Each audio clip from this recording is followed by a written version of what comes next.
नमस्कार मित्रों, grid mud publication में आप सभी लोगों का हार्दिक स्वागत है। तो आज का जो पहला लेक्चर है उसके अंतर्गत यहाँ आप देख रहे हैं कि वैदिक काल लिखा गया। क्या लिखा गया है?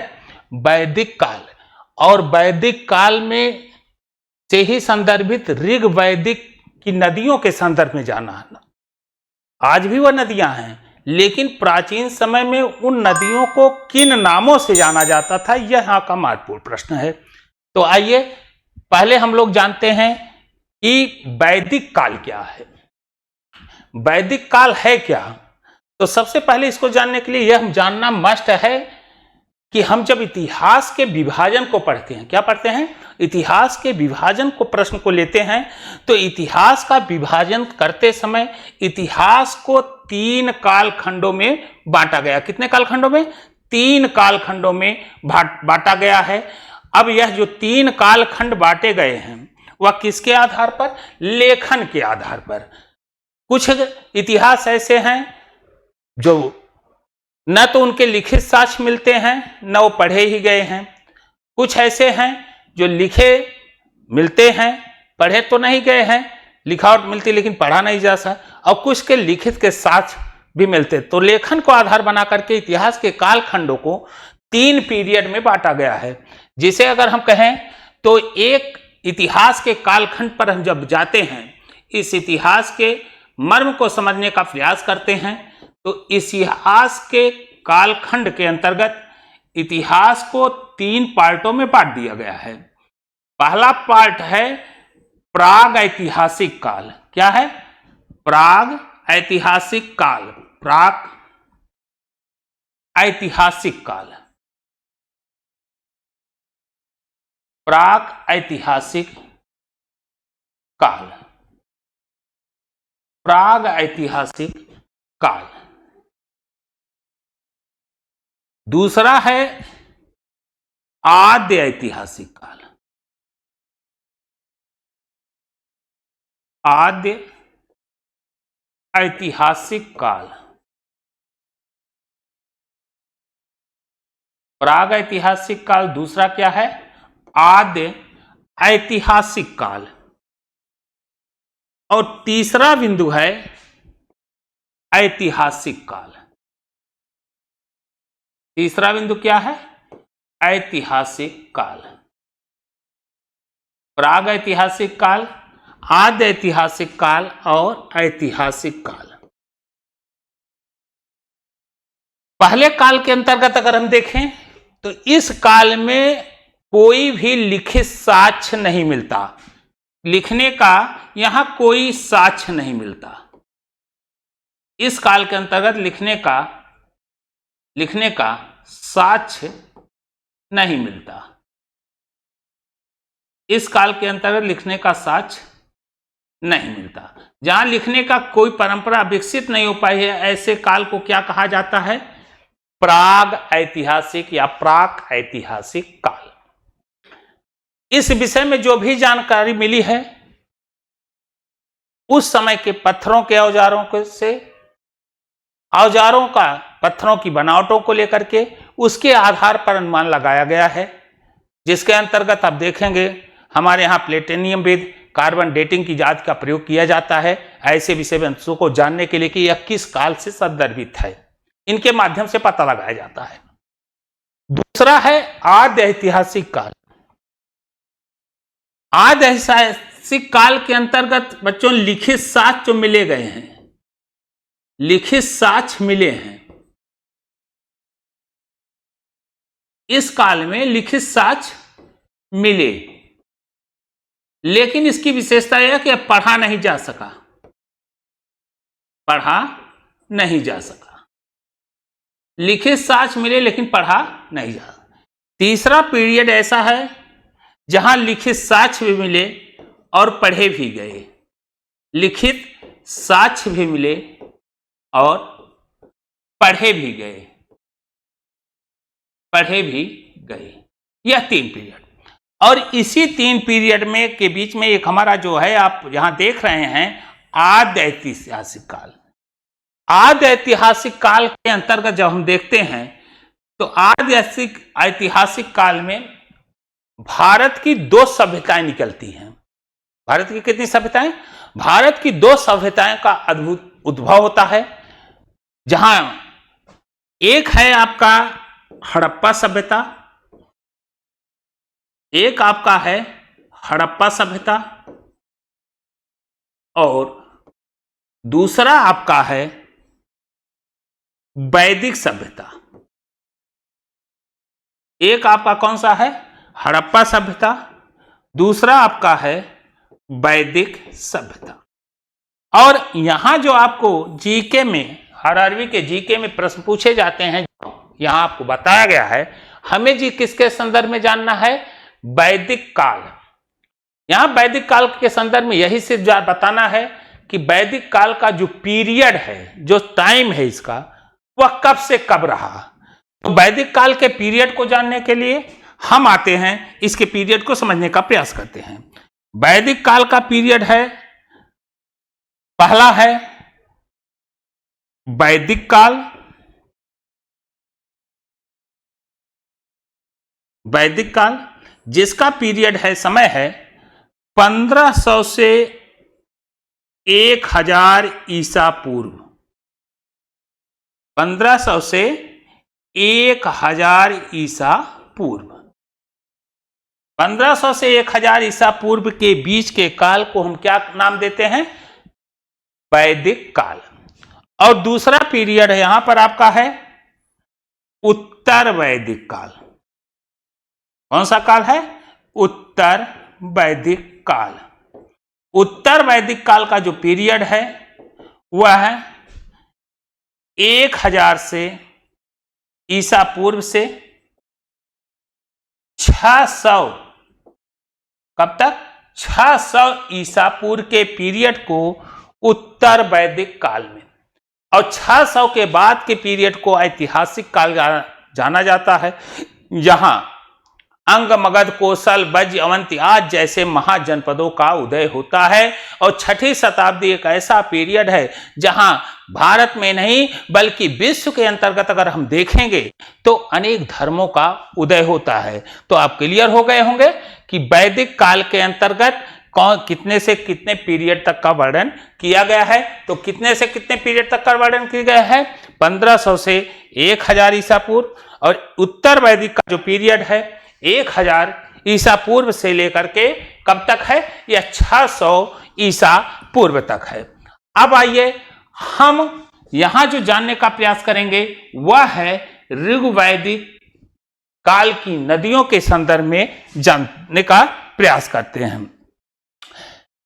अब ऋग्वैदिक काल की नदियों में अगर हम देखें तो सबसे पहला नाम आता है सतलज। सतलज आज भी है ना? सतलज, सतलज नदी का नाम हम जानते ही होंगे, सतलज नदी। अब सतलज नदी को प्राचीन काल में, कब? प्राचीन काल में सतलज नदी को किस नामों से जाना जाता है? तो सतलज नदी को प्राचीन काल में शतद्री, ध्यान दीजिएगा, किस नाम से? शतद्री। प्राचीन काल में सतलज नदी को शतद्री नदी के नाम से जाना जाता है, जाना जाता था शतद्री। कौन सी नदी है? शतद्री नदी के नाम से जाना जाता है था उस समय सतलज नदी को। दूसरा है रावी नदी। यह आपको याद रखना है कि आज की सतलज नदी प्राचीन काल में किन नामों से जानी जाती थी? शतद्री नदी। दूसरा है रावी नदी। रावी नदी को प्राचीन काल में परुष्णी, कौन सी नदी? परुष्णी नदी के नाम से जाना जाता है। फिर से देखें, कौन सी नदी के नाम से? परुष्णी। परुष्णी नदी के नाम से जाना जाता है। कौन सा? रावी नदी। तो दो नदी हुआ, सतलज नदी को शतद्री नाम से और रावी नदी को परुष्णी नाम के से जाना जाता है। तीसरा नामकरण हम देखें तो तीसरा है चेनाब,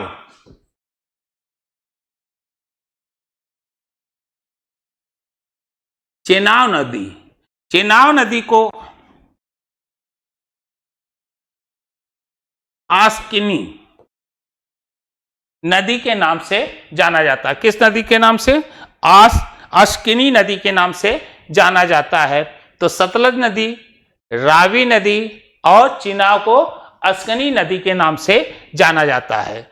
अब देखें यहां जो चौथी नदी हम यहां जिक्र करने जा रहे हैं, चौथी नदी आपकी है ब्यास। ब्यास नदी को बिपाशा नदी के नाम से, किस नदी के नाम से? बिपाशा नदी के नाम से जाना जाता है। प्राचीन काल में इस नदी को किन नामों से जाना जाता था? ब्यास नदी को बिपाशा के नाम से जाना जाता था। पांचवा नदी है आपका झेलम। पांचवा नदी आपका क्या है? झेलम। झेलम को वितस्ता, झेलम को वितस्ता नदी के नाम से जाना जाता है। झेलम को किस नदी के नाम से? झेलम को वितस्ता नदी के नाम से जाना जाता है। गंडक, छठी नदी, यहां आप याद रखिएगा, गंडक। गंडक नदी को प्राचीन काल में सदा नीर नदी के नाम से, गंडक नदी को किस नाम से जाना जाता है? प्राचीन काल में गंडक नदी को सदा नीरा के। स्वात, अगली नदी आपका है स्वात नदी। अगली नदी कौन सी है? स्वात नदी। और स्वात नदी को बच्चों जाना जाता है सुवस्तु नदी। प्राचीन काल में इस नदी का नाम था सुवस्तु नदी। तो प्राचीन काल की नदियों में हमने क्या देखा? सतलज, रावी, चेनाब, ब्यास, झेलम, गंडक, और एक नदी आज ये भी है सिंधु। सिंधु को जो आज कहा जाता है, सिंधु का नाम भी प्राचीन काल में सिंधु ही था। सिंधु नदी को प्राचीन काल में भी इसका नाम क्या था? प्राचीन काल में भी इसका नाम सिंधु नदी के नाम से ही जाना जाता था।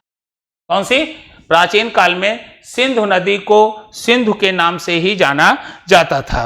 और एक नदी है काबुल। काबुल नदी को कुभा के नाम से, किस नाम से जाना जाता है? काबुल नदी को कुभा के नाम से जाना जाता है। कुभा नदी, काबुल नदी को किस नाम से जाना जाता है? तो काबुल नदी को कुभा के नाम से जाना था। कुर्रम, कुर्रम नदी, कुर्रम नदी को क्रुम नदी के नाम से, किस नदी के नाम से? क्रुम नदी के नाम से जाना जाता। तो ऋग वैदिक की जो महत्वपूर्ण नदियां हैं, यहां आपने देखा कि कितनी महत्वपूर्ण, 8, 9, 10।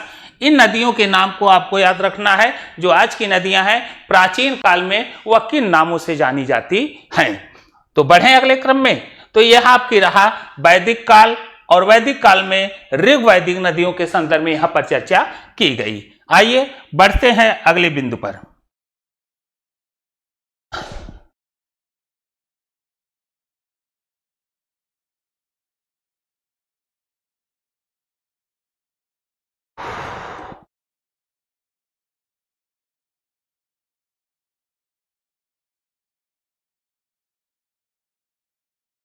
आप यहां देख रहे हैं भारत का एक सामान्य परिचय दिया गया है।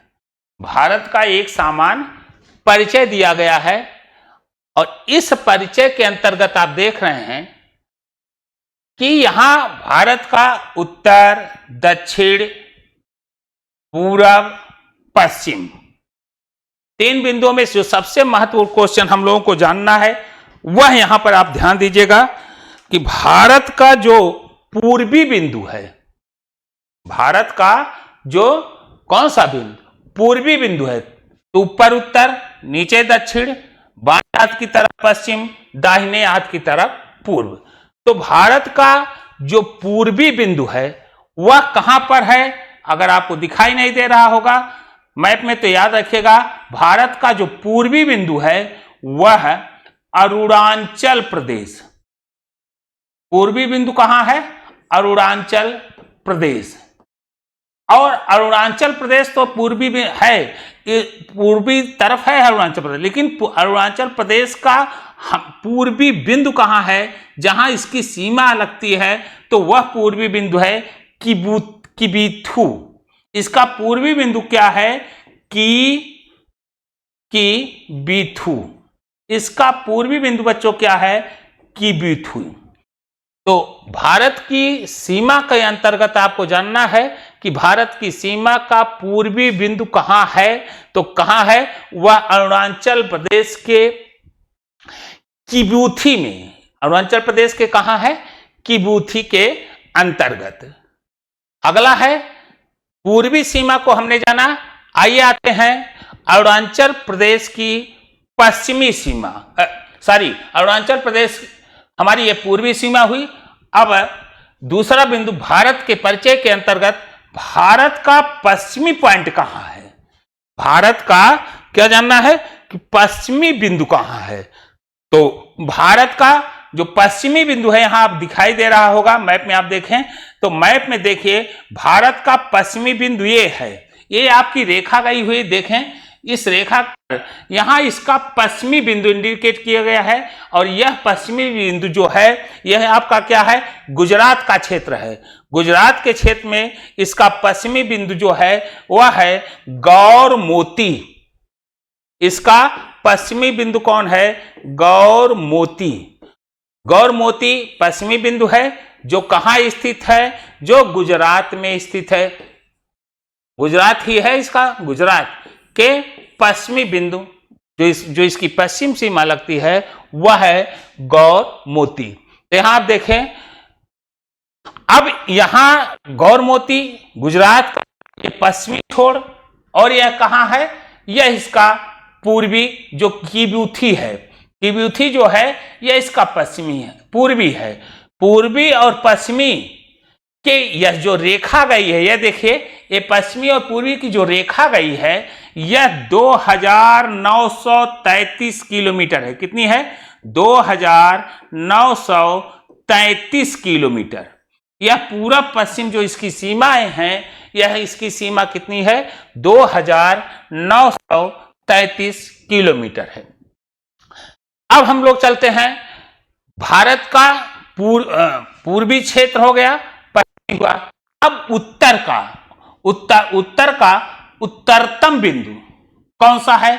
तो इसका उत्तरी सीमा का अंतिम बिंदु या उत्तरतम बिंदु, इसका उत्तरतम बिंदु जो है वह है लद्दाख। क्षेत्र कौन सा रहा है? लद्दाख का, जिसे हम इंदिरा काल के नाम से जानते हैं। किस नाम से जाना जाता है? यह क्षेत्र जो है इंदिरा काल के नाम से जानते हैं। यह क्षेत्र हमारा कौन सा है? अंतिम बिंदु इंदिरा काल के नाम से जाना जाता है। अब आता है हम लोग भारत का दक्षिणतम बिंदु। उत्तरी हो गया, अब भारत का ये कौन सा सीमा है? दक्षिणतम बिंदु। आप देख रहे हैं यह रेखा उत्तरी बिंदु का 37.6 डिग्री से लेकर के कहां जा रहा है? 8.4 डिग्री तक। यह जो उत्तर से दक्षिण की सीमाएं मिल रही, इसका अंतिम बिंदु यह है। और यह भारत की भूमि का दक्षिणतम बिंदु जो है वह कहां है? कन्याकुमारी कैप कमोरिन में। कहां है दक्षिणतम बिंदु? कहां है?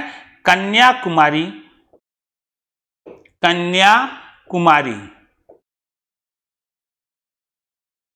कन्याकुमारी में कहां?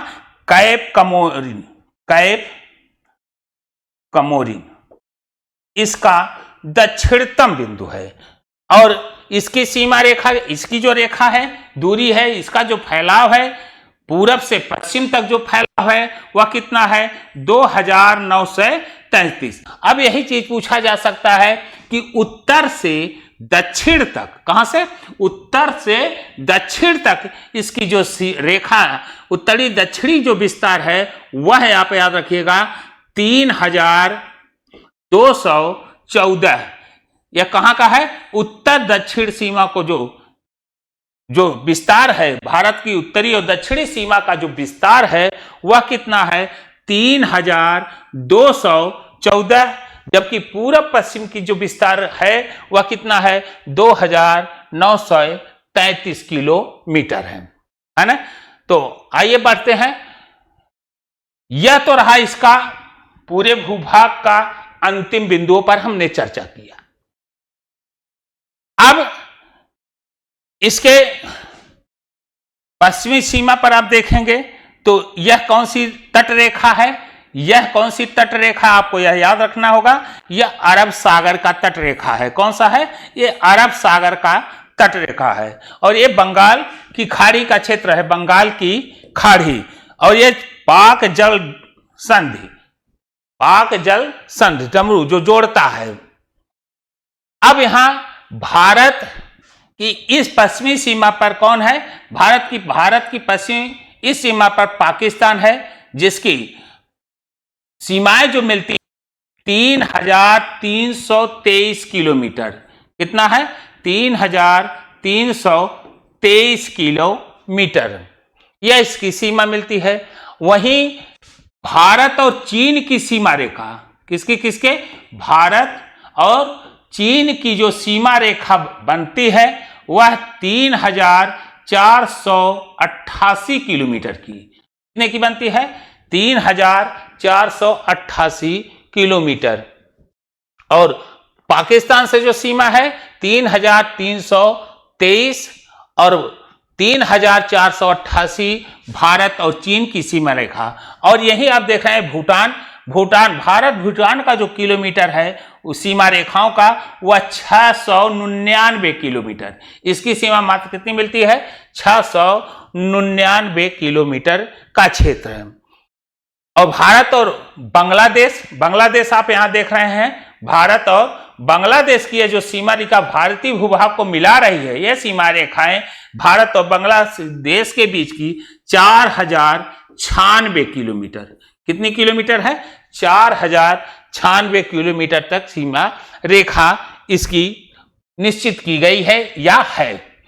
तो और भारत और पाकिस्तान के बीच 3323, वहीं अफगानिस्तान और भारत जो पाक पीओके का भाग है, यहां देखेंगे भारत और अफगानिस्तान, यह सीमा रेखा को देखा जाए तो यह 106 किलोमीटर, कितना किलोमीटर है, 106 किलोमीटर। यह आपका रहा भारत का एक सामान्य परिचय। क्या कहा, भारत का एक सामान्य परिचय। तो आप पूर्वी बिंदु, पश्चिमी बिंदु, उत्तरी बिंदु और दक्षिणी बिंदु को आप जरूर याद रखिएगा, बेहद अच्छे प्रश्न बनते हैं, पूछे जाते हैं। तो आइए अब हम लोग चलते हैं अपने अगले बिंदु पर।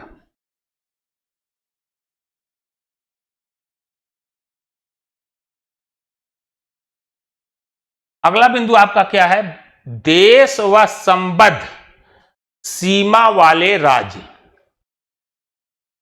जो देश है और देश से जुड़े हुए जो पड़ोसी देश हैं, उनकी जो सीमाएं बनाई गई हैं, वह सीमाएं रेखा जो बनी हुई है वह किन नामों से जानी जाती है। भारत अफगानिस्तान के बीच, भारत पाकिस्तान के बीच, भारत बांग्लादेश के बीच, भारत चाइना के बीच की जो सीमा रेखा निर्धारित की गई है वह किन नामों से जानी जाती है। तो यहां देखिए, तो देश व संबद्ध सीमा वाले राज्य, भारत देश से बांग्लादेश की जो सीमा बनी हुई है, यहां ध्यान दीजिएगा, भारत देश और किसके बीच, बांग्लादेश की जो सीमा रेखा है उस सीमा रेखा को, भारत और बांग्लादेश की सीमा रेखा को किन नामों से जाना जाता है। तो यहां रेड क्लिफ रेखा, किस रेखा के नाम से जाना जाता है, रेड क्लिफ रेखा के नाम से जाना जाता है। और यह सीमा जो बांग्लादेश से भारत के राज्य जुड़े हुए हैं, भारत के जो राज्य जुड़े हैं इन सीमाओं से, तो यहां आप देखेंगे इससे बांग्लादेश से भारत के 5 राज्य जुड़े हैं। कितने राज्य जुड़े हैं, 5 राज्य जुड़े हैं, जिनमें आप देखेंगे पश्चिमी बंगाल, मेघालय, मिजोरम, त्रिपुरा, असम। कौन कौन से हैं, पश्चिम बंगाल, मेघालय, मिजोरम और त्रिपुरा और असम, 5 राज्य भारत और बांग्लादेश की सीमाओं से जुड़े हैं। जिन सीमा रेखाओं से जुड़े हैं उस सीमा रेखा को रेड क्लिफ रेखा के नाम से जाना जाता है। अगला है भारत और चीन की सीमा रेखा जो बनी हुई है उसे मैक-मोहन रेखा कहा जाता है। कौन सा रेखा? मैक-मोहन रेखा। यह रेखा भी भारत के 5 राज्यों से सीमा रेखाओं से जुड़ी हुई है। वह 5 राज्य जो हैं आप देखेंगे, लद्दाख, हिमाचल प्रदेश, उत्तराखंड, सिक्किम, अरुणाचल प्रदेश। ये 5 राज्य इस मैक-मोहन सीमा अर्थात चीन की सीमा रेखा से जुड़े हैं। कौन कौन से? लद्दाख, हिमाचल प्रदेश, उत्तराखंड, सिक्किम, अरुणाचल प्रदेश। तीसरा बिंदु है पाकिस्तान। पाकिस्तान और भारत की जो सीमा रेखा का निर्धारण किया गया है उसे रेड क्लिफ रेखा के नाम से जाना जाता है। किस रेखा के नाम से जाना जाता है? उसे रेड क्लिफ रेखा के नाम से जाना जाता है। और यह सीमा रेखा 5 राज्यों से, भारत की 5 राज्यों इस सीमा रेखा से जुड़ी हैं। इसमें गुजरात, राजस्थान, पंजाब, जम्मू कश्मीर और लद्दाख। गुजरात, राजस्थान, पंजाब, जम्मू कश्मीर, लद्दाख। अगला है नेपाल। नेपाल की सीमा रेखा है, यहां देखिएगा लगी हुई है, निर्धारित नहीं किया गया है। यहां उत्तर प्रदेश, बिहार, पश्चिम बंगाल, सिक्किम, उत्तराखंड। इसी ढंग से म्यांमार के पास भी 4 सीमा रेखा राज्य जुड़े हुए हैं, अरुणाचल प्रदेश, नागालैंड, मिजोरम, मणिपुर। अफगानिस्तान की सीमा रेखा का जहां नाम दिया गया है वह है डूरंड रेखा। और यह इसमें एक राज्य है भारत का जुड़ा, जो कौन सा है? लद्दाख। कौन सा? लद्दाख, एक राज्य। तो यह है आपकी रही देश व संबंध सीमा वाले राज्य। बढ़ें अगले क्वेश्चनों पर हम लोग देखते हैं। अगला देखिए प्रश्न दिया गया है जो यहां हम लोगों को जानना है कि भारत की प्रमुख दर्रें, यहां हमें जो जानना है। उसके बाद लिखा गया है विश्व के प्रसिद्ध पर्वत। इसके बाद लिखा गया है भारत की प्रमुख झरने, भारत की प्रमुख झीलें। तो यहां हमें क्या पहले देखना है कि भारत के प्रमुख दर्रे। तो भारत के हमें जो देखना है वह क्या है? भारत के प्रमुख दर्रे। भारत के प्रमुख दर्रे। भारत की प्रमुख दर्रे कौन कौन सी हैं? अब हमें इस पर पूरी तरह से ध्यान देना है कि भारत की हैं कौन कौन सी प्रमुख दर्रे। तो सबसे पहले हम लद्दाख की तरफ चलते हैं। प्रमुख दर्रे जहां हैं तो वह क्षेत्र कौन सा है? वह हमारा है लद्दाख। लद्दाख, इस लद्दाख क्षेत्र के अंतर्गत भारत की जो प्रमुख दर्रे हैं उसमें अगर हम देखें तो जोजिला, कौन सी दर्रा है? इस पे है जोजिला दर्रा। लद्दाख क्षेत्र के अंतर्गत कौन सा दर्रा है? जोजिला दर्रा। दूसरा है इसी क्षेत्र में जोजिला दर्रा के अलावा काराकोरम दर्रा। लद्दाख क्षेत्र के अंतर्गत 2 दर्रे कौन कौन से? जोजिला दर्रा और काराकोरम दर्रा। काराकोरम दर्रा। तो याद रखिएगा जोजिला दर्रा और काराकोरम दर्रा। जोजिला दर्रा और कोरम दर्रा। जोजिला दर्रे के विषय में जानिए कि जोजिला दर्रा जो है, इसके संदर्भ में जोजिला दर्रा जो है यह श्रीनगर से लेह को जोड़ता है। इसको जोड़ता है? श्रीनगर से को लेह से जोड़ता है। जोजिला दर्रा श्रीनगर को लेह से जोड़ता है। यही जोड़ने वाला है कौन सा? जोजिला दर्रा किसको जोड़ रहा है? श्रीनगर से लेह को जोड़ रहा है। और समुद्र तल से इस दर्रे की ऊंचाई अगर देखा जाए तो समुद्र तल से इस दर्रे, कहां से? समुद्र तल से, समुद्र तल से इस दर्रे की ऊंचाई, दर्रे की ऊंचाई, दर्रे की ऊंचाई पर अगर चला जाए तो 3528 मीटर है। 3528, यह ध्यान देना मीटर में है, किलोमीटर ना लिख देना, 3528 मीटर है।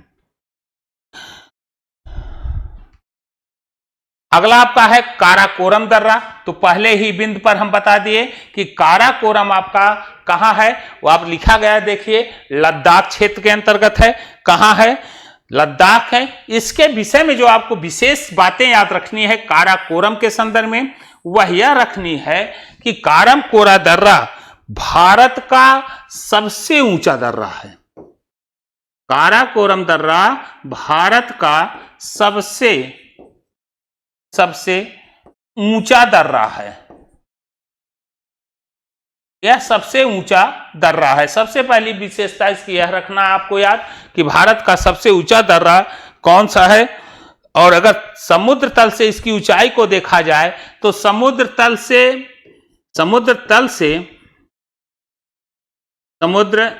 से इसकी ऊंचाई देखा जाए तो 5654 किलोमीटर, 5600 कितने 54 मीटर पर है, जो पीओके और चीन को जोड़ता है।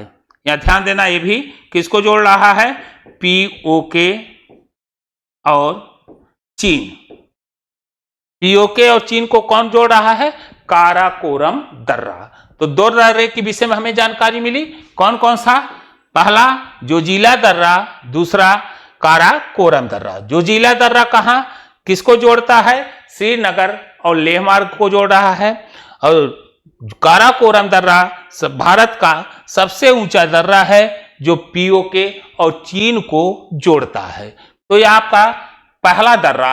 अब आइए चलते हैं दूसरे दर्रे के संदर्भ में जानते हैं। दूसरा दर्रा जो है वह जम्मू कश्मीर, लद्दाख का हो गया। तो अब चलते हैं हम लोग किसके? जम्मू कश्मीर के संदर्भ में जानते हैं। लद्दाख क्षेत्र के संदर्भ में जाने, अब किसके? जम्मू कश्मीर क्षेत्र में कौन कौन से प्रमुख दर्रे हैं। तो यहां हम देखेंगे जम्मू कश्मीर क्षेत्र के अंतर्गत पीर पंजाल, पहला दर्रा कौन सा है इस क्षेत्र के अंतर्गत? पीर पंजाल दर्रा।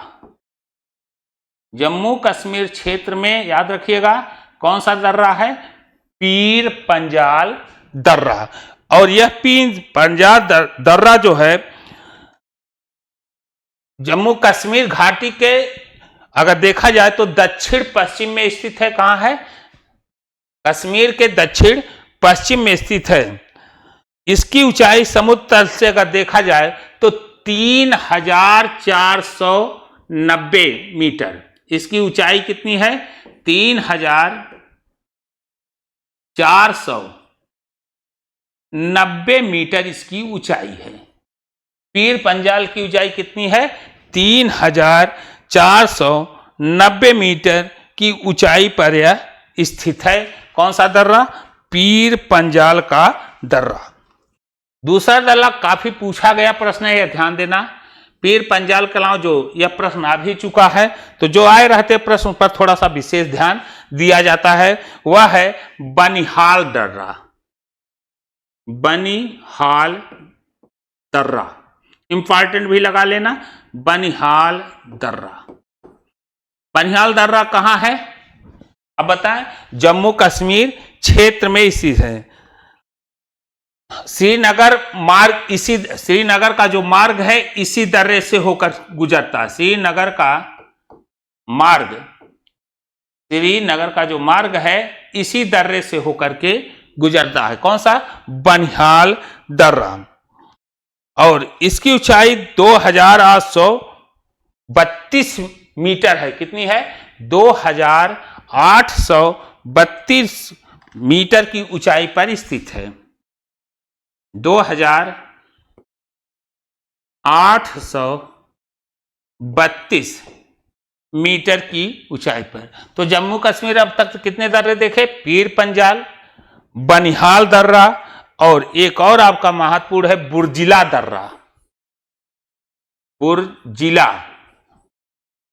बुर्जिला दर्रा। पहला प्रश्न क्या पूछे जाएगा?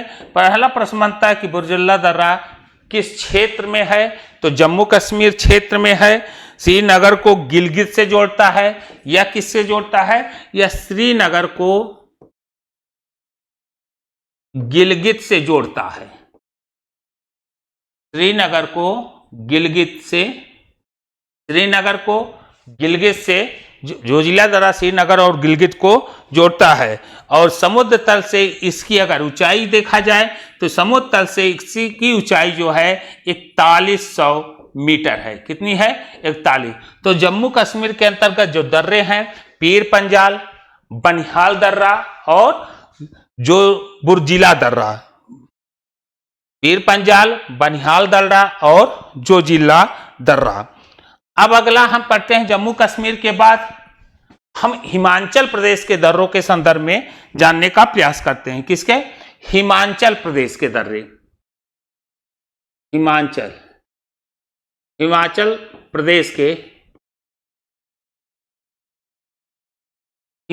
प्रदेश के दर्रे, हिमाचल प्रदेश क्षेत्र के दर्रे के संदर्भ में हम जानेंगे।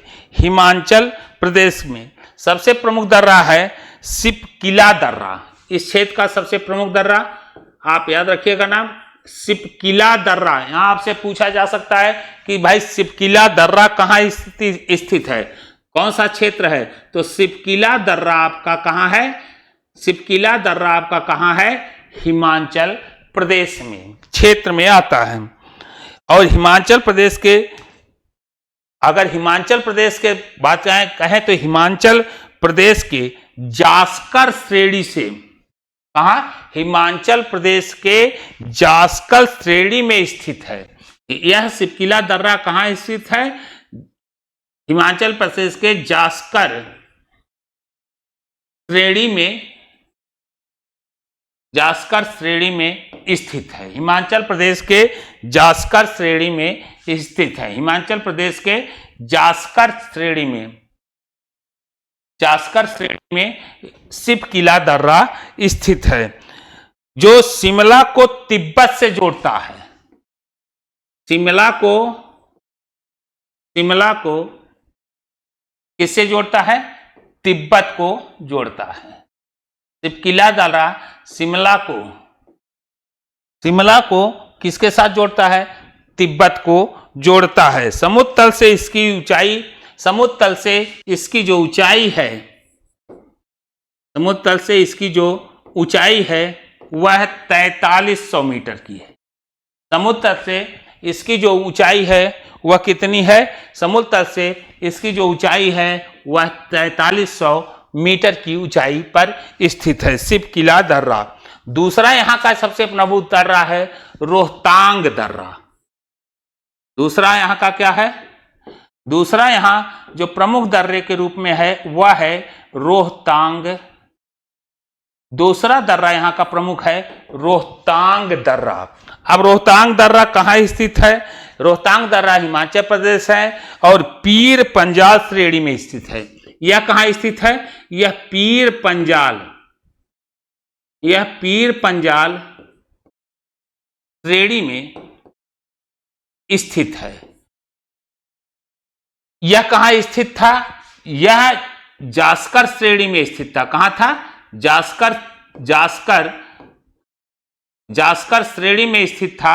यह कहां स्थित है? यह पीर पंजाल श्रेणी में रोहतांग दर्रा स्थित है। और यह मनाली और लेह मार्ग को जोड़ता है। रोहतांग दर्रा किसको जोड़ता है? मनाली और लेह मार्ग को। मनाली और लेह मार्ग को जोड़ता है। रोहतांग दर्रा पंजाब श्रेणी में स्थित है और मनाली और लेह मार्ग को जोड़ता है। इसकी ऊंचाई 4630 मीटर है। कितनी है? 4630 मीटर की ऊंचाई पर स्थित है। अगला है आपका है बारालाचा दर्रा। अगला दर्रा कौन सा है? हिमाचल प्रदेश का। हिमाचल प्रदेश का अगर हम अगले दर्रे की बात करें तो बारालाचा दर्रा। बारालाचा दर्रा। अब बारालाचा दर्रा कहां स्थित है? तो बारालाचा दर्रा हिमाचल प्रदेश में स्थित है, जो जास्कर श्रेणी में स्थित है। यह भी ध्यान देना, कहां? यह भी जास्कर श्रेणी में स्थित है।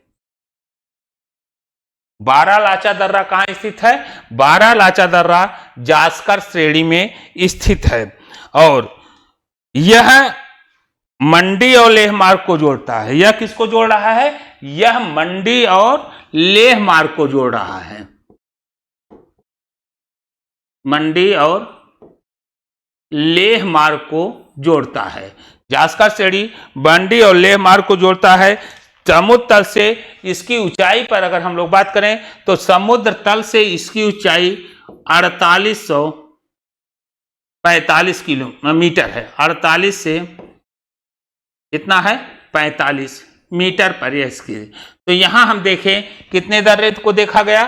पहला हिमाचल प्रदेश के क्षेत्र के अंतर्गत सीपी किला दर्रा, रोहतांग दर्रा और बारालाचा दर्रा। तीन प्रमुख दर्रों की यहां हम चर्चा की। हम लोग आपस में चर्चा किए। यह तीन प्रमुख यहां दर्रे पर हम चर्चा किए। अगला देखा जाए, अगला प्रमुख दर्रा जो है हिमाचल प्रदेश के बाद प्रमुख दर्रे में हम सिक्किम की तरफ बढ़ते हैं। कहां? सिक्किम।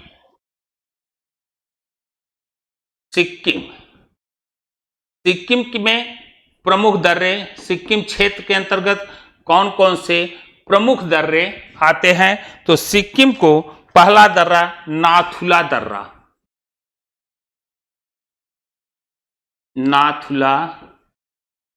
नाथुला दर्रा। पहले तो नाम ही याद रखना है कि इस क्षेत्र में कौन कौन से दर्रे आते हैं। और नाथुला दर्रा याद रखिएगा कि भारत और चीन के जो 1962 में युद्ध हुआ था, 1962 में एक उस समय के लिए सामरिक महत्व का कारण था। नाथुला दर्रा सामरिक महत्व के कारण अधिक चर्चा में रहा। कौन सा? नाथुला दर्रा। इसकी समुद्र तल से अगर ऊंचाई की बात की जाए तो इसका समुद्र तल से ऊंचाई अगर देखा जाए 4310 मीटर की है। कितनी है? 43 से 10। 1962 के युद्ध में नाथुला दर्रा भारत और चीन के बीच में 1962 के युद्ध में यह सामरिक महत्व का क्षेत्र बना हुआ था।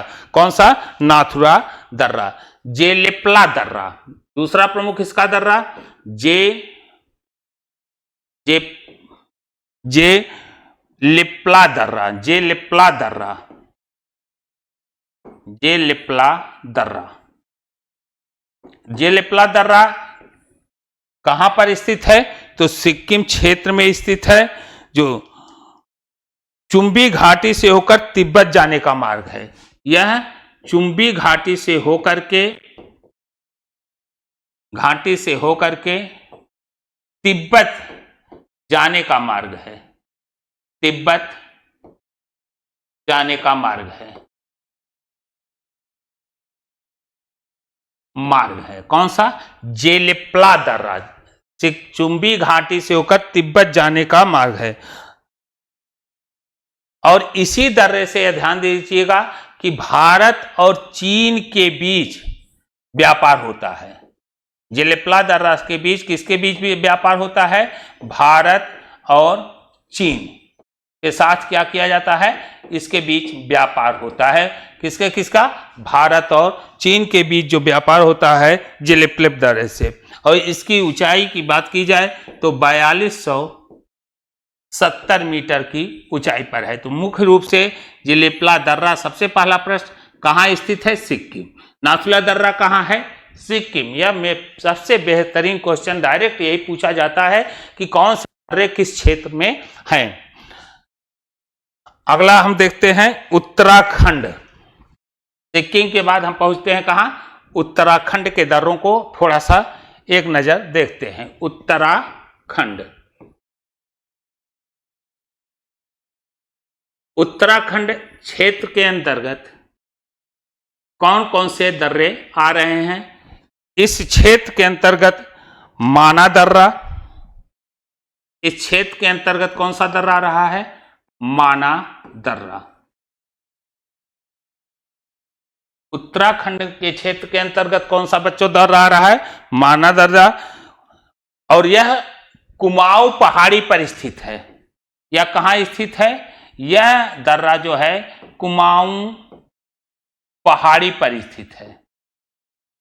कुमाऊं पहाड़ी पर माना दर्रा कहाँ स्थित है? माना दर्रा कुमाऊं पहाड़ी पर स्थित है। इसकी समुद्र तट से अगर ऊंचाई पर बात किया जाए तो समुद्र तट से इसकी ऊंचाई जो है वह 5545 मीटर, 5545 मीटर की ऊंचाई पर स्थित है। भारतीय तीर्थ मानसरोवर झील और कैलाश को दर्शन करने के लिए, मानसरोवर झील हो या कैलाश, मानसरोवर झील, यहां ध्यान दीजिएगा, मानसरोवर, यह दर्रा माना दर्रा, मानसरोवर झील, मानसरोवर माना दर्रा, मानसरोवर झील, झील या कैलाश पर्वत, या कैलाश पर्वत,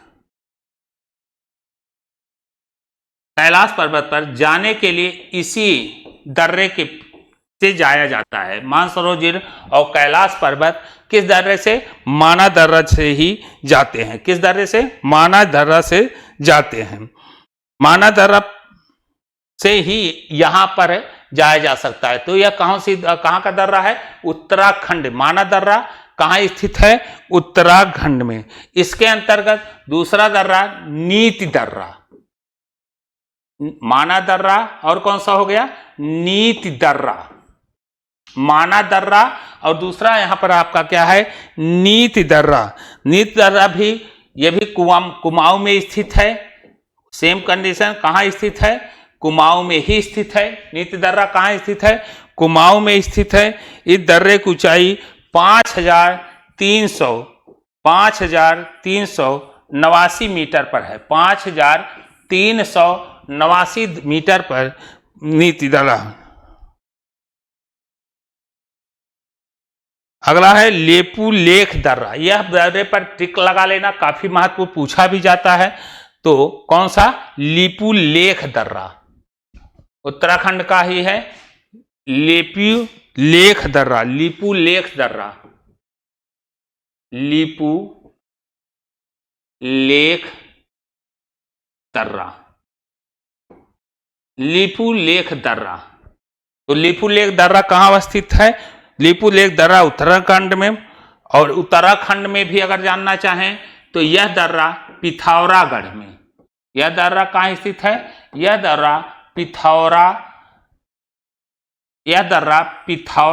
में। यह दर्रा पिथौरागढ़ में स्थित है। कौन सा? लेपू लेख दर्रा उत्तराखंड के पिथौरागढ़ में स्थित है। जो यह दर्रा उत्तराखंड को तिब्बत से जोड़ता है। यह दर्रा किसको जोड़ रहा है? उत्तराखंड को किसके साथ जोड़ रहा है? तिब्बत से। उत्तराखंड को तिब्बत से जोड़ता है। कौन सा दर्रा? लेपू लेख दर्रा उत्तराखंड को तिब्बत से जोड़ता है। समुद्र तल से इसकी ऊंचाई पर अगर ध्यान दिया जाए तो समुद्र तल से इसकी ऊंचाई 5334 मीटर पर है। कितना है? 5334 मीटर पर स्थित है। कैलाश पर्वत, मानसरोवर झील तीर्थयात्री इसी दर्रे से होकर जाते हैं। इस दर्रे से भी ये लोग जाते हैं कहाँ? मानसरोवर और कैलाश पर्वत पर इस दर्रे से भी जाया जाता है, इस दर्रे से होकर भी जाते हैं। अगला दर्रा, तो यहां आप याद रखेगा कि ये अभी तक जो दर्रे पढ़े उत्तराखंड के अंतर्गत लेफू लेह दर्रे के विषय में जरूर जाने कि लेफू लेह दर्रा, और सबसे पहले यहां यही जानना है कि यह दर्रा कहां स्थित है, किस क्षेत्र में। जो मेन प्रश्न आपसे पूछा जाता है वह यही कि लेफू लेह दर्रा कहां है। तो लेफू लेह दर्रा कहां स्थित है? उत्तराखंड में। अगला आपका है अरुणाचल प्रदेश।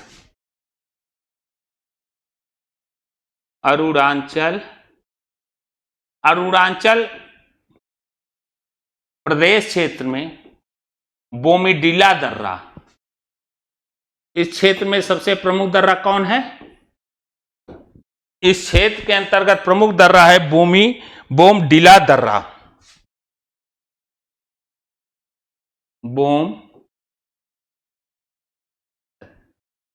बोमडीला दर्रा,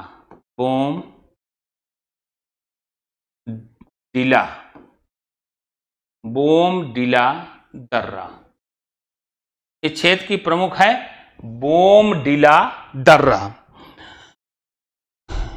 जिसकी ऊंचाई 2217 है। बोमडीला दर्रा कितना है? 2217। यह का बोमडीला दर्रा कहाँ है? अरुणाचल प्रदेश में। बोमडीला दर्रा कहाँ पर है?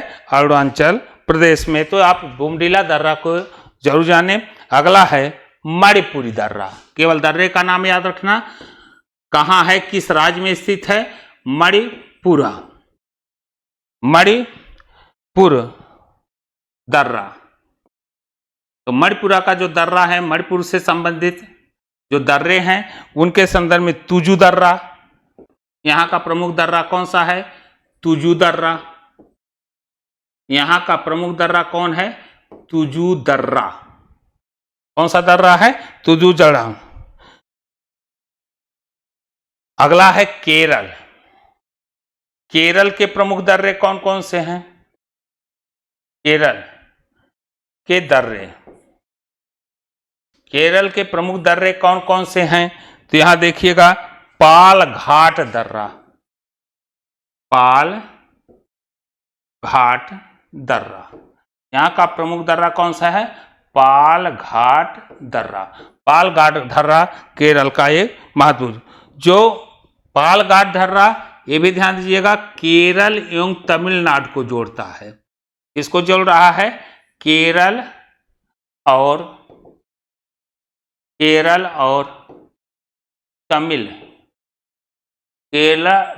और तमिलनाडु को जोड़ता है। कौन सा? पालघाट दर्रा। और यह दर्रा अन्नामलाई, और ये भी यहाँ का ये दोनों प्रश्न ही महत्वपूर्ण है, केरल और तमिलनाडु को। और दूसरा यह भी एक प्रश्न यहाँ से पालघाट से संदर्भित पूछे जाते हैं कि पालघाट दर्रा अन्नामलाई और नीलगिरी पहाड़ियों के बीच में स्थित है। या जोड़ता है अन्नामलाई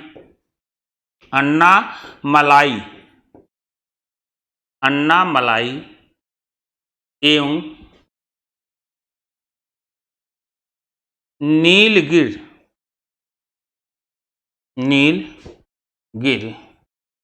पहाड़ियों के बीच में स्थित है। या ऐसा कह दीजिए, या यह कह लीजिए कि अन्नामलाई और नीलगिरी पहाड़ियों को जोड़ता है। या आप कहिए अन्नामलाई नीलगिरी पहाड़ियों के बीच में स्थित है। तो दोनों ठीक है। तो केरल पालघाट दर्रा कहाँ अवस्थित है? वह केरल में। किसको जोड़ रहा है? केरल और तमिलनाडु, अन्नामलाई और इस नीलगिरी की पहाड़ियों को। अगला हम चलते हैं महाराष्ट्र। महाराष्ट्र के अंतर्गत प्रमुख दर्रों को जानेंगे। महाराष्ट्र के जो प्रमुख दर्रे हैं उनमें हम देखेंगे, पहला आपका थाल घाट दर्रा, थाल घाट दर्रा।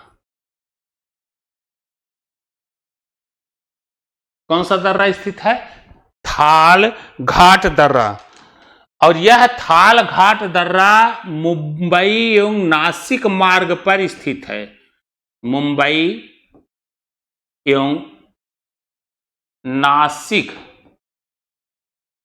मुंबई एवं नासिक मार्ग पर स्थित है। मार्ग पर स्थित है। मुंबई एवं नासिक मार्ग पर कौन सा दर्रा स्थित है? थाल घाट। दूसरा है भोर घाट। महाराष्ट्र में थाल घाट और यहां क्या है? भोर घाट। और पाल घाट कहां है? केरल। ध्यान दीजिएगा। यहां तीसरा क्या है? भोर घाट दर्रा।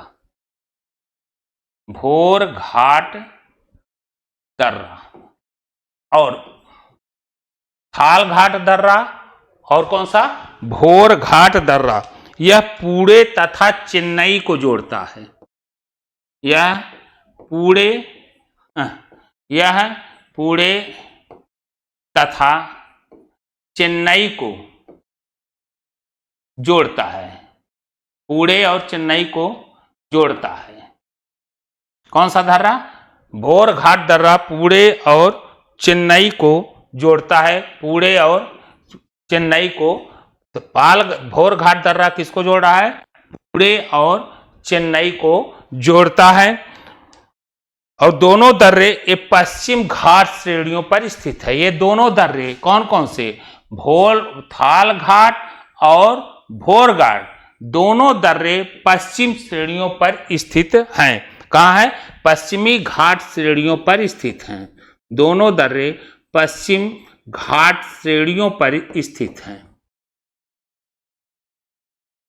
पश्चिम घाट श्रेणियों पर स्थित हैं। तो यह क्या आपका रहा? भारत के प्रमुख दर्रे। और दर्रे में जो ऊंचाई पर हमने चर्चा की वह उतना महत्व नहीं, बल्कि यह महत्वपूर्ण है कि यह दर्रे कहाँ अवस्थित हैं, किस स्टेट में हैं। यह विशेष करके आप ध्यान दीजिएगा। चलिए अगले प्रश्नों को हम लोग देखते हैं।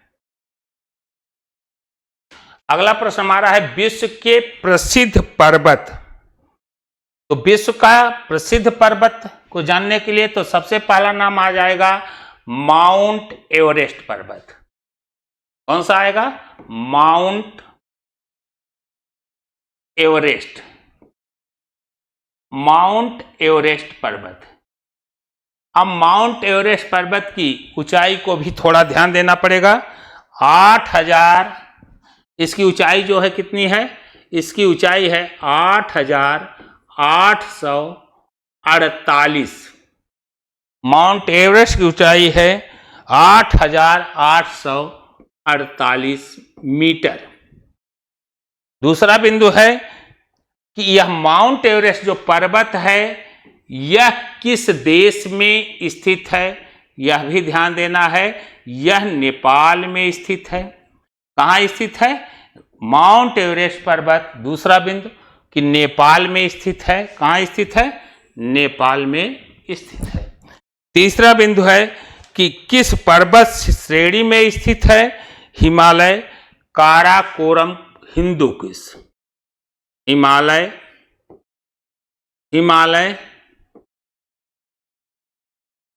काराकोरम,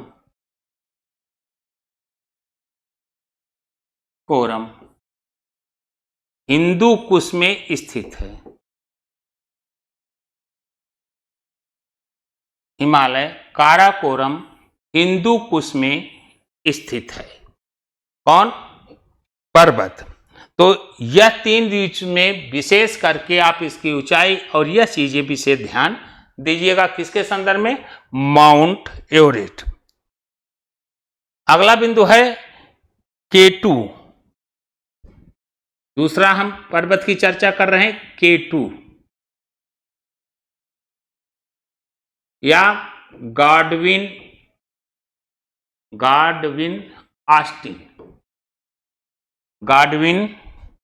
ऑस्टिन।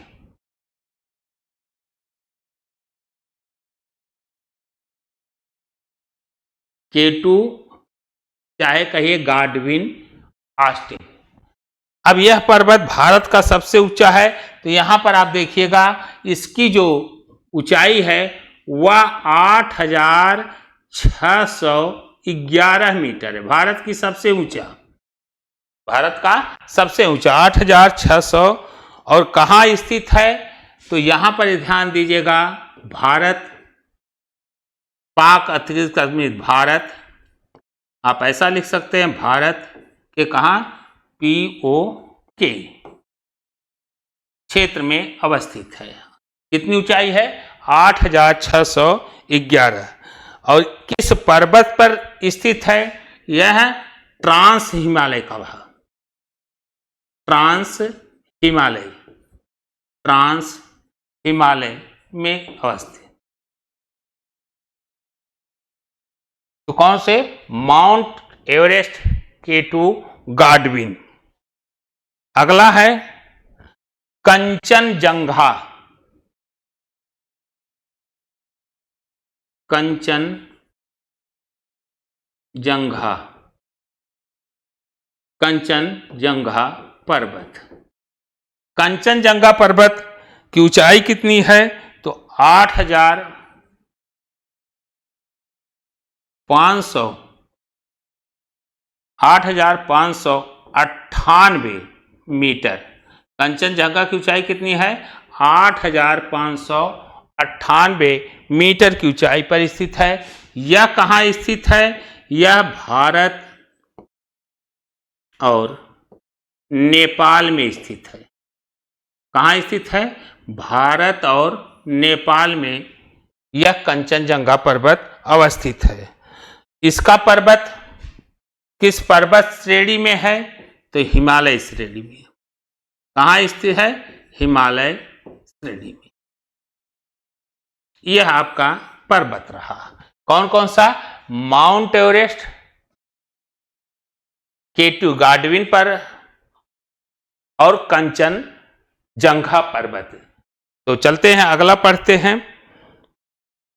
अगला आपका है मकालू, मकालू, मकालू पर्वत।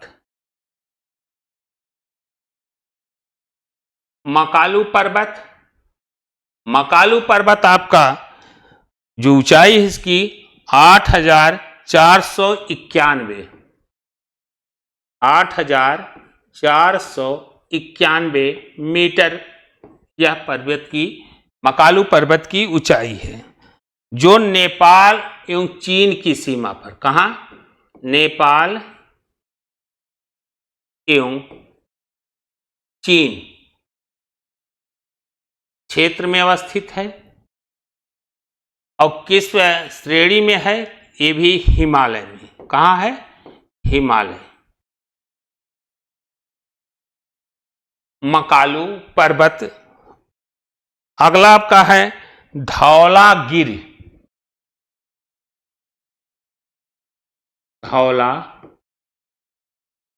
धौलागिर, धौलागिर पर्वत, धौलागिर पर्वत। धौलागिर पर्वत की ऊंचाई है 8,172। धौलागिर पर्वत की ऊंचाई कितनी है, 8,172 ऊंचाई है। यह धौलागिर पर्वत आपका है स्थित कहाँ, यह है नेपाल में। कहाँ स्थित है, धौलागिर पर्वत आपका कहाँ स्थित है, नेपाल के अंतर्गत है। और यह है पर्वत श्रेणी, तो पर्वत श्रेणी आपका वही है, कौन सा, हिमालय, धौलागिर पर्वत श्रेणी। नंगा पर्वत, नंगा पर्वत। तो नंगा पर्वत की जो ऊंचाई है वह है आपका 8,126 मीटर, 8,126 मीटर नंगा पर्वत की ऊंचाई है। स्थित कहाँ है, भारत पाक अधिकृत क्षेत्र पीओके, भारत पीओके के क्षेत्र। श्रेणी कौन सी है? हिमालय। श्रेणी कौन सी है? हिमालय। तो यह आपका मकालू पर्वत, धौलागिरी पर्वत, मकालू पर्वत, धौलागिरी पर्वत और नंगा पर्वत। अन्नपूर्ण पर्वत, अन्नपूर्ण पर्वत, अन्नपूर्ण पर्वत।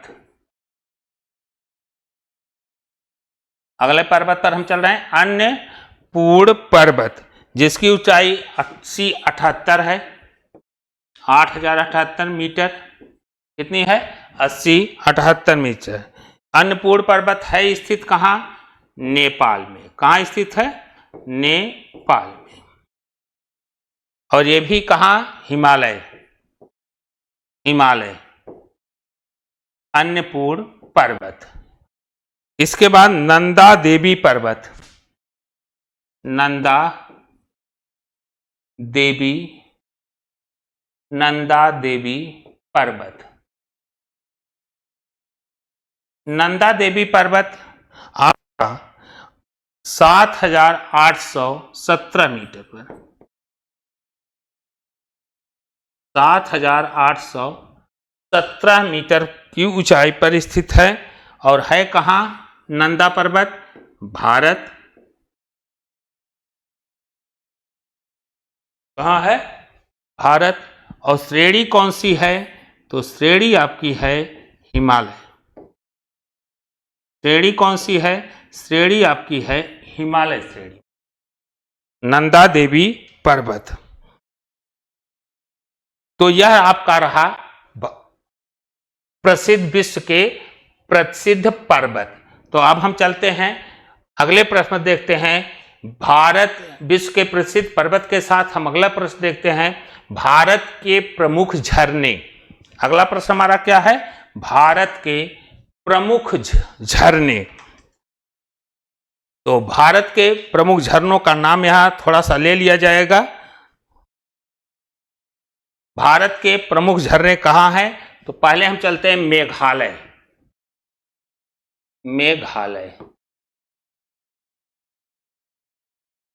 मेघालय स्टेट के अंतर्गत देखेंगे कि भारत की जो प्रमुख झरने हैं, नोहकलिकाई जलप्रपात, नोहकलिकाई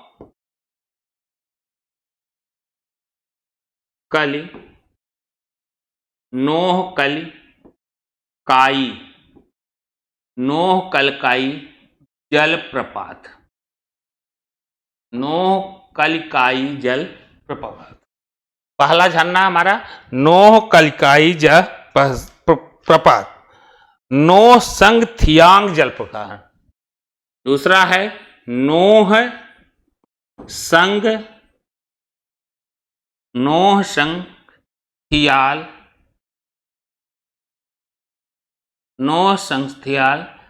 जलप्रपात। ये प्रमुख झरने हैं जलप्रपात, नोहसंग जलप्रपात, नोहकलिकाई जलप्रपात और नोहसंग जलप्रपात या थियाल जलप्रपात। तो ये कहाँ के हैं जलप्रपात? यह है जलप्रपात कहाँ स्थित है? मेघालय में। दूसरा है मध्य प्रदेश पर। मध्य प्रदेश के कौन कौन से हैं? मध्य प्रदेश के जलप्रपात में कौन कौन से जलप्रपात महत्वपूर्ण हैं? तो यहां याद रखिएगा धुआंधार जलप्रपात। कौन सा है? धुआंधार जलप्रपात, धुआंधार जलप्रपात, धुआंधार जलप्रपात। नदी नर्मदा नदी के तट पर है। कहाँ है? नर्मदा नदी के तट पर बना है। इसकी ऊंचाई अगर देखा जाए तो 15 मीटर की ऊंचाई पर है। कौन सा? धुआंधार जलप्रपात। धुआंधार जलप्रपात मध्य प्रदेश के जबलपुर जिले मध्य प्रदेश के जबलपुर में, याद रखिएगा कहां, मध्य प्रदेश के जबलपुर के नर्मदा नदी पर, मध्य प्रदेश के जबलपुर के नर्मदा नदी पर स्थित है, जिसकी ऊंचाई 15 मीटर है। कितनी है? 15 मीटर है, धुआंधार। दूसरा है कपिल धारा जलप्रपात। कपिल धारा, कपिल धारा जल प्रपात मध्य प्रदेश की, यहां हम दो नाम दे रहे हैं, कौन कौन सा? धुआंधार जलप्रपात, कपिल जलधारा प्रपात। कपिल धल जाला प्रपात ये भी नर्मदा नदी के तट पर है, जिसकी ऊंचाई 33 मीटर है। इसकी ऊंचाई कपिल धारा जलप्रपात की ऊंचाई कितनी है?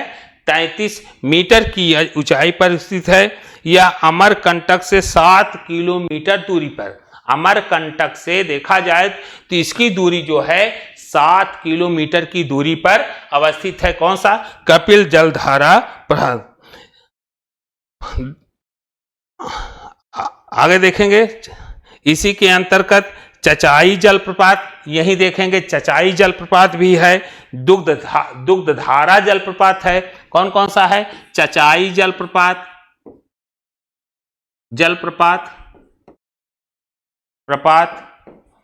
दुग्धधारा जलप्रपात, दुग्धधारा जलप्रपात सब मध्य प्रदेश में है। दुग्धधारा जलप्रपात, पाताल पानी जलप्रपात, पाताल पानी जलप्रपात, पाताल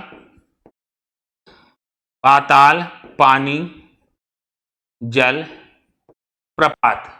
यह चंबल नदी पर, यह कहां है? चंबल।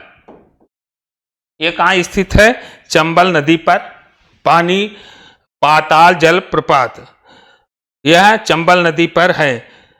चंबल नदी कहां? मध्य प्रदेश के चंबल नदी पर। ये सारे जल प्रपात हैं, चाहे धुआंधार जलप्रपात, कपिल धारा जलप्रपात, चचाई जलप्रपात, दुग्धधारा जलप्रपात, पाताल जलप्रपात, ये सब कहां अवस्थित हैं?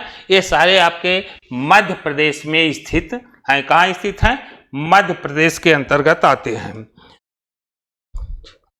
कर्नाटक, कर्नाटक, कर्नाटक, कर्नाटक, कर्नाटक जल प्रपात। कर्नाटक के अंतर्गत कौन कौन से जलप्रपात आते हैं? कर्नाटक राज्य के अंतर्गत तो कुंची कल जलप्रपात, इसके अंतर्गत कौन जलप्रपात आएगा? कुंची कल जलप्रपात, कुंची कल जलप्रपात, इसके अंतर्गत कौन आएगा? कुंची कल जलप्रपात। यह भारत का सबसे ऊंचा जलप्रपात है। यहां इसके संदर्भ में जरूर याद रखिएगा, यह भारत का जो है, यह भारत का सबसे ऊंचा जलप्रपात है। यह भारत का सबसे ऊंचा जलप्रपात है। कौन सा? कुंची जलप्रपात। इसकी ऊंचाई 455 मीटर है। इसकी ऊंचाई पर हम जाएं तो कितना बताएंगे? इसकी ऊंचाई कितना बताएंगे? 455 मीटर की ऊंचाई पर स्थित है। कौन सा? कुंची कल जलप्रपात। और यह वराही नदी पर स्थित है। वराही नदी पर, यह वराही नदी पर स्थित है। कौन सा? कुंची जलप्रपात। शिव समुद्रम जलप्रपात, यहां हम देखते हैं कौन सा? शिव समुद्रम जलप्रपात, शिव समुद्रम जल प्रपात, शिव समुद्रम जलप्रपात। यह कहां स्थित है? यह एशिया का प्रथम जल विद्युत केंद्र है। एशिया का प्रथम जल विद्युत गृह, एशिया का प्रथम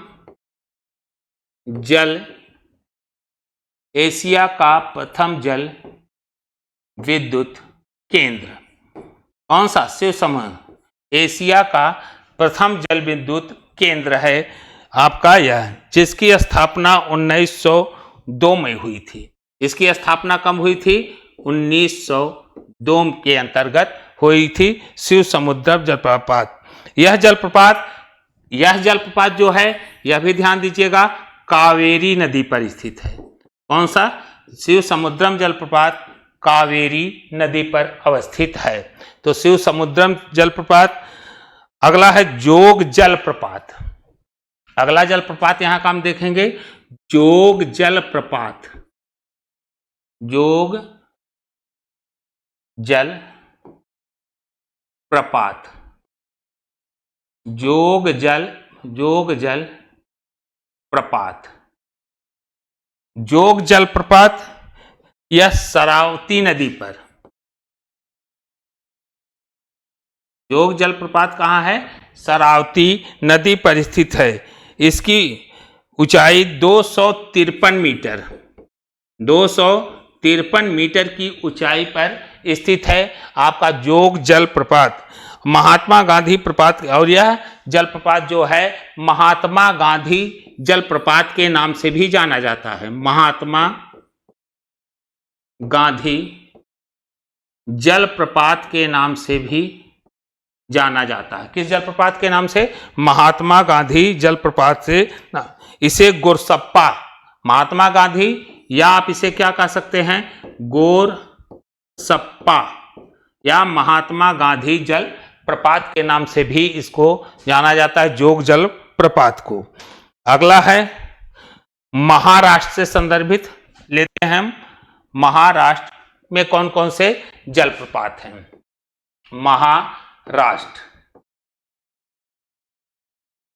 महाराष्ट्र के अंतर्गत जो जलप्रपात यहां वर्णन है, अंबोली जलप्रपात। अंबोली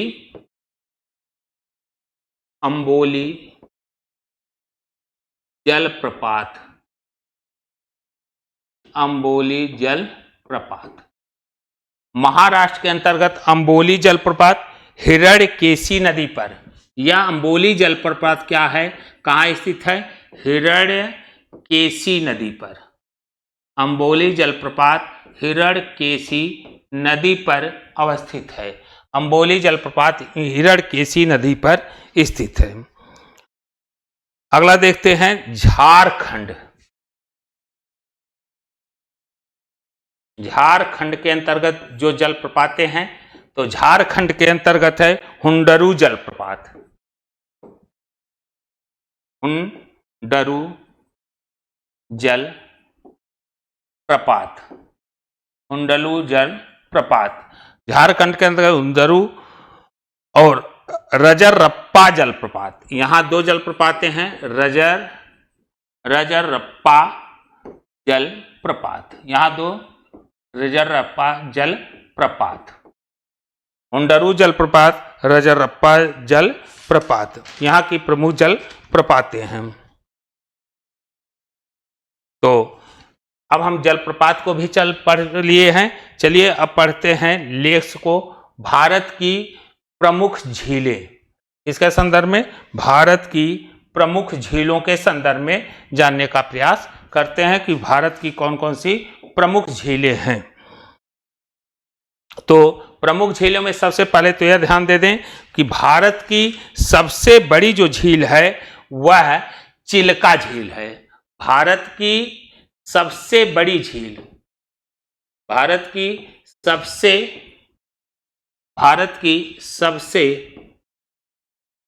बड़ी झील, भारत की सबसे बड़ी झील जो है वह है बच्चों कौन सी? चिल्का झील। कौन सी झील है? चिल्का झील। और यह चिल्का झील जो है, यह चिल्का झील जो है उड़ीसा में स्थित है। भारत की सबसे बड़ी झील कहाँ? चिल्का झील, जो कहाँ स्थित है? किस स्टेट में स्थित है? यह उड़ीसा में स्थित है, उड़ीसा में। और यह यह झील जो है चिल्का झील, यह खारे पानी की झील है। यह भी ध्यान दीजिएगा, यह चिल्का झील आपकी कैसे झील है? खारे पानी की झील है। भारत की सब खारे पानी की झील। चिल्का झील एक ऐसी झील है, यह झील आपकी जो है वह खारे पानी की झील है। भारत के सबसे अधिक खारे पानी की झील, चिल्का झील खारे पानी की झील है। यह भारत की क्या है? सबसे बड़ी झील। भारत के सबसे अधिक खारे पानी की झील, यहां आप ध्यानिएगा, झील राजस्थान में है, जो राजस्थान में सबसे बड़ी है। भारत के सबसे अधिक खारे की झील एक राजस्थान की झील है। राजस्थान की यह झील भी, राजस्थान की जो झील है ये भी खारे ही पानी की है, लेकिन राजस्थान में सबसे अधिक खारे पानी का अगर झील है तो वह झील आपकी है सांभर झील। कौन सी झील है? वह झील आपकी है सांभर झील है, जो राजस्थान में सबसे बड़ी है। कौन सी झील? सांभर झील। ये भी खारे पानी की है। कहाँ की है? सांभर झील भी कैसी झील है? खारे पानी की झील है। अगला, भारत के सबसे बड़े मीठे पानी की झील। ये सब कैसी झीलें हैं? खाले पानी की। भारत की सबसे बड़ी मीठी पानी की झील, मीठे पानी की झीलें जो हैं सब, भारत की सबसे बड़ी मीठे पानी की जो झील है, पानी की जो झील है वह आपकी है बूलर झील। कौन सी है? यह है आपकी कौन सी झील है? बूलर झील है। और यह बूलर झील जो है आपका कहाँ स्थित है? यह बूलर झील आपका जम्मू कश्मीर में स्थित है। कहाँ स्थित है? जम्मू कश्मीर में। मीठे पानी की सबसे बड़ी झील आपकी कौन सी है? बूलर झील है, जो कहाँ स्थित है? कश्मीर में अवस्थित है। इसे झेला, और इस बूलर नदी जो खारे पानी की, इसकी महत्वपूर्ण जो पानी का स्रोत है वह झेलम नदी से है। इससे संदर्भित है, झेलम नदी से है। मीठे पानी की जो झीलों में आएगा झेलम नदी। भारत की सबसे बड़ी कृत्रिम झील, अगर भारत का कहा जाए कृत्रिम जो बनाई गई झील है, कृत्रिम झील, भारत की सबसे बड़ी कृत्रिम झील गोविंद बल्लभ पंत सागर झील। गोविंद बल्लभ पंत सागर झील। गोविंद बल्लभ पंत सागर झील सबसे बड़ी कृत्रिम झील है। एक ऐसी झील है, कृत्रिम माने जो मनुष्य के द्वारा बनाई गई झील है, जो रिहंद नदी पर बनाए गए बांध से बना है। यह किस नदी पर बनाया गया है? कृत्रिम झील रिहंद नदी पर बनाए गए बांध से बना है। यह उत्तर प्रदेश के सोनभद्र, यह कहाँ है? उत्तर प्रदेश के सोनभद्र जिले में। उत्तर प्रदेश के सोनभद्र जिले में, यह उत्तर प्रदेश के सोनभद्र जिले में अवस्थित है। तो यह रहा आपका क्या? खाले पानी की झील। तो यह आपका जो दिया गया है सारे आपके बता दिए गए जो महत्वपूर्ण हैं। तो चलिए अब अगले प्रश्न पर चलते हैं। भारत के प्रमुख ग्लेशियर, यहां देखा दिया गया है भारत के प्रमुख ग्लेशियर। तो यहां ग्लेशियर का नाम दिया गया है।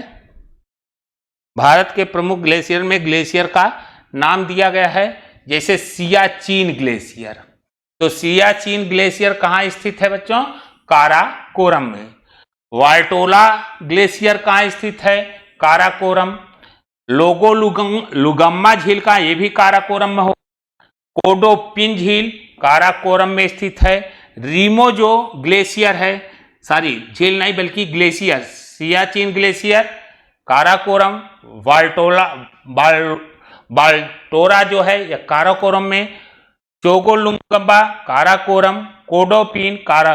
तो रीमो ग्लेशियर जो है यह कहाँ है? कश्मीर में। पुनमाह ग्लेशियर कहाँ है? कश्मीर के अंतर्गत। रूपर डायमीर ये भी कहाँ है? कश्मीर। जेमू सिक्किम नेपाल में। सोनापानी हिमाचल प्रदेश में। सासा यानी काराकोरम। हिस्पर काराकोरम। बियाफो ये भी काराकोरम में। गंगोत्री यमुनोत्री विशेषकर ध्यान दीजिएगा उत्तराखंड में अवस्थित है। आरआरबी का जो ये जीके का हम लोगों का सलूशन चल रहा है, इसे अनवरत जारी रखते हुए पुनः मुलाकात होगी हमारी आपकी अगले क्लास में। तब तक के लिए क्लास को मैं यहीं पर विराम देता हूं। जय हिंद, जय भारत।